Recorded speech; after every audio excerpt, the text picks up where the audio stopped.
Very shocking. 9 வயசு குழந்தைய கடத்தி கொடூரமாக கொன்று கிணத்துல தூக்கி போட்டிருக்காங்க. கோயம்புத்தூரில் இந்த கொடூர சம்பவம் நடந்திருக்கு. இதுதான் திமுக ஆட்சியில் 5 வருஷம் தொடர்ந்து நடந்துக்கிட்டே இருந்தது. குழந்தைங்களுக்கு பெண்களுக்கு பாதுகாப்பு இல்லை.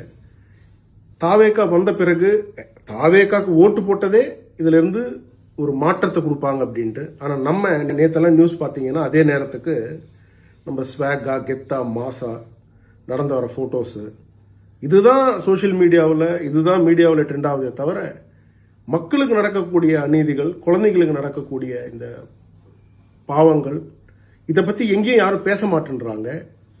பேசுறதுக்கு யாரும் தயாராக இல்லை. முதலமைச்சர் லா அண்ட் ஆர்டர் சுச்சுவேஷனை அவருடைய கண்ட்ரோலில் முழுமையாக கொண்டு வந்து இது போன்ற சம்பவங்கள் இனிமேல் நடக்காமல் இருக்க அவர் உத்தரவாதம் கொடுக்கணும். தொடர்ந்து இது போன்ற சம்பவங்கள் நடக்கும் பொழுது சொசைட்டியே ஒரு கான்ஃபிடென்ஸை இழந்துடும்.